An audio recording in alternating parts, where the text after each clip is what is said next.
You know who my money's on. Us. Have you seen that defense? Yeah, okay. Bye.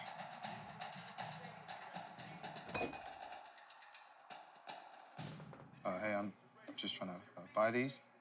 I think you may need one of these, too. Nah, I'm just messing with you. Oh, that was good. Rico. Enjoy the game.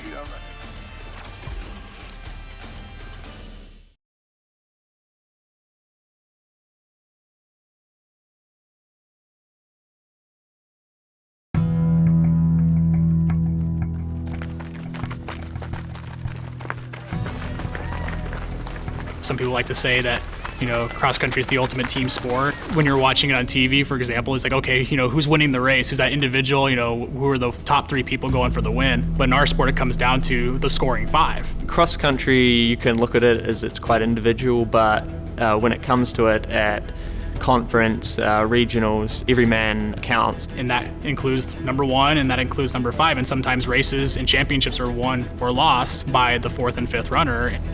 And then, expanding it to 6 and 7, we get to put 7 on the line in championship races. And so all of them being able to be close and tight together will assist in the team scoring. And so it is the ultimate team sport, even if you have somebody who wins individually and is the individual champion.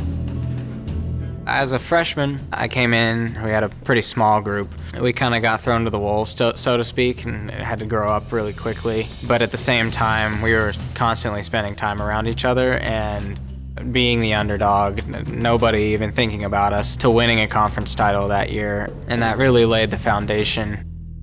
The past few years, nothing's just been clicking. Some people have been doing their best while others have been doing their worst. We went from winning to, I believe we got like 4th the next year. So we had to really reset our focus. We are a great team together, but a lot of times we've just been on different pages.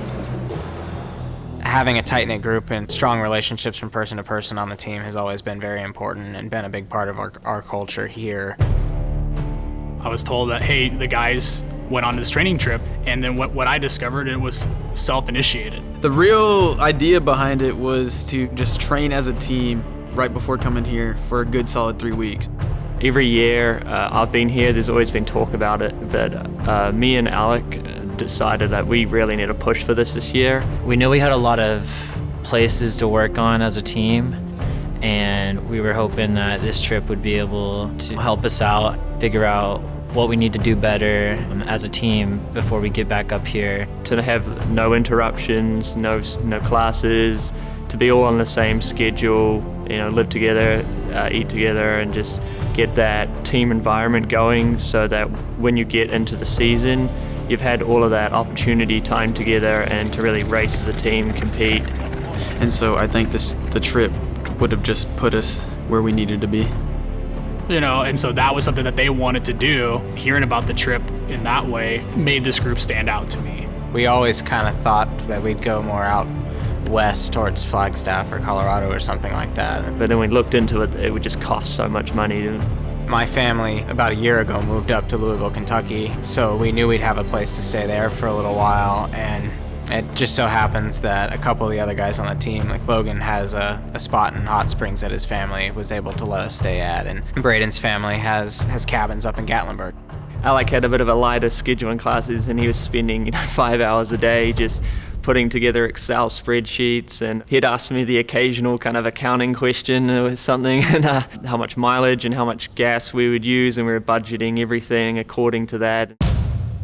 And then we left mid-July and went from here to Hot Springs, and then Hot Springs we stayed there for one night. We passed through Memphis, stayed a night in Nashville, and then stayed a couple days in Gatlinburg. And then we stayed a week up at my parents' in Louisville before we went to Lake the Ozarks and then Stillwater for a couple days on the back end before we came home. Doing this, it really didn't cost us more than just regular staying at home eating and doing that stuff. Well, we're planning mostly everything around what's going to be most efficient for training. Where can we go running? Are there trails nearby? Whenever you go off into the mountains or to a lake in Hot Springs or something like that, it's just a mental break for everybody. It is definitely easier to keep each other accountable as far as getting up and practicing at the same time. That way we have more time of recovery in between our workouts. When you are like with people for several, more than just several days, like weeks, you get to really learn about people and just grow that bond between each other. It put our goals into perspective because we did a lot of talking about what needs to be done this year. It was mainly just for all of us to, focus on working out, focus on training and building as a group. It doesn't really feel like running is a job. It's just, it kind of feels like a hobby, even though you're really getting after it with your teammates. It comes a lot easier, and it doesn't seem as hard when you're doing it for the guys that you get up for every day, that you're all trying to achieve the same goal. I was running 90 to 95 miles a week for that stretch. For the most part, all of us are running at least 70 miles a week, up to some of the guys running up near 100 miles a week. This conference has a lot of teams that are much bigger than ours and on paper are a lot better than us. And so now that we've, figured that out and figured out what we need to do as a group, that gap is getting a lot smaller. But we all have started to come around and get a good group together. So now training's starting to come along and it's starting to look pretty good going into this season. Running is, you could feel great one day and not feel great the next. But even on days you feel great, if you're doing it on your own, I think you only get so much results. You might be feeling awesome and your teammate does not feel great. And then there might be a day where the roles might be switched. And so your role on the team, as a team member in this program, is be aware of those roles and help your teammates out. By doing it with one another, made their training more effective. Versus just going like, hey, I'm going home here, back to my hometown, everyone's kind of apart. And I think that's what we've lacked before. We've always had such a big spread, and so it takes a good month to get into that rhythm, and the season just goes by really quick. But it's important in cross country to have your 1, 2, 3, 4, 5 who score as close as possible to each other, because that differentiates a good team from just an average team. We have some depth, and I think that's a testament to, them training together. Meant that we can progress into the season a lot more efficiently and improve, and it's showing in our results. At this point in the season, I think we're right where we need to be as a result of everyone being there together. It's really paid off so far this year, and I can already tell this has been a huge difference. Them being able to set the foundation and set the table for the next generation to come and what kind of program we're capable of being, which is one of the top programs in the state of Texas. They had a hand in creating that culture, and I think that's what their legacy is going to be.